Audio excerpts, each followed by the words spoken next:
Hi everyone, welcome to the East Coast episode of my Soup Ninja channel. Today we're actually going to be taking a break from making soups and we're going to be making some snow crab cakes. Now as you know, crab is pretty expensive, but it is crab season here on the East Coast and it is very plentiful. And what's that?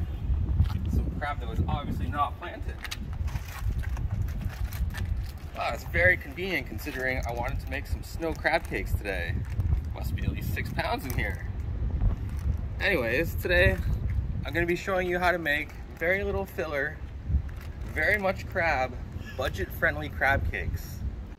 Alright, so I probably got about 8 pounds of snow crab clusters here, and I'm going to take all the meat out, and while I'm doing that, I'll determine what kind of ingredients I'll want in the finished product, and kind of just winging it today. Okay, so I decided to test out this new super slow motion function on my camera, and I actually slowed this footage down to about 25% speed so everyone at home could see what was happening.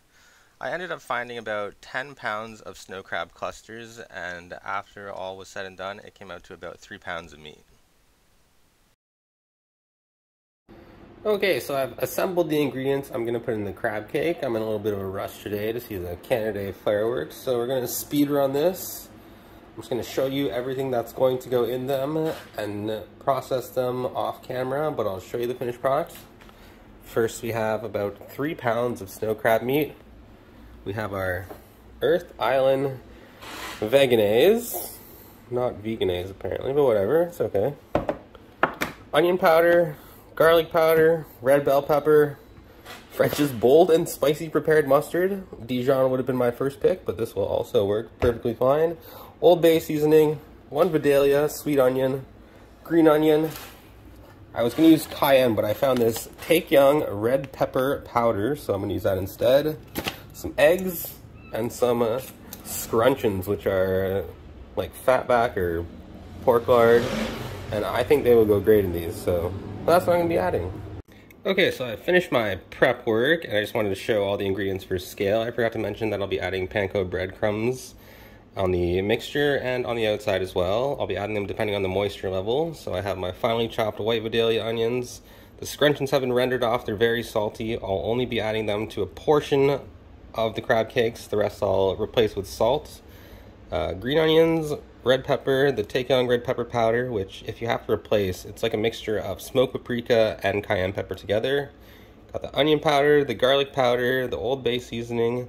I found savory and dried tarragon in the pantry, so I'm going to be using those. I sweated off some of the onions to use as the sweet components of the dish to balance out the flavors.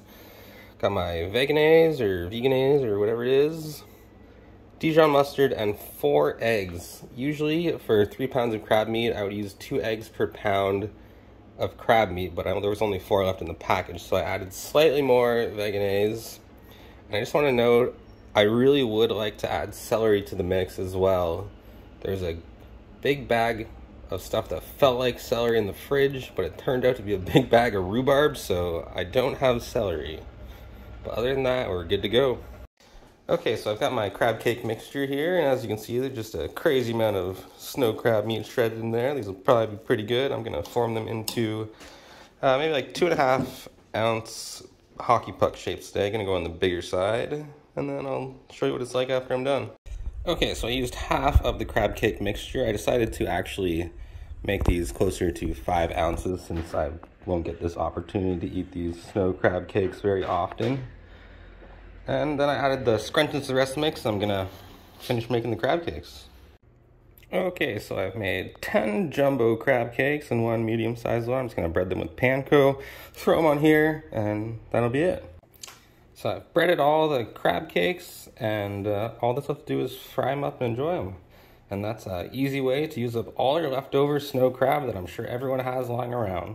Right, and there we have it, our snow crab cake. I'm gonna cut into it, see how it looks.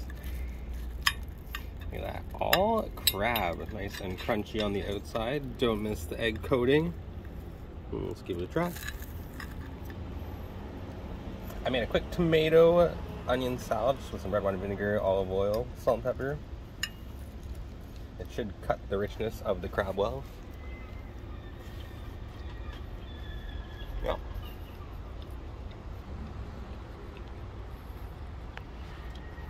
Yep, it's probably about the best crab cake I've ever eaten, if I'm being honest. You guys should give it a try if you ever stumble upon a bag of crab that is still frozen, double ziplocked, boiled, and segmented. Very plentiful on the East Coast.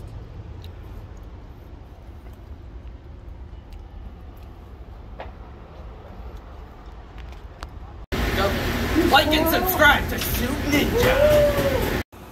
Alright, I don't recommend this at home, but I don't really know how salted these scrunchions are, so I'm just gonna stick my finger in and see how salted it is. Yep, definitely has enough salt, alright.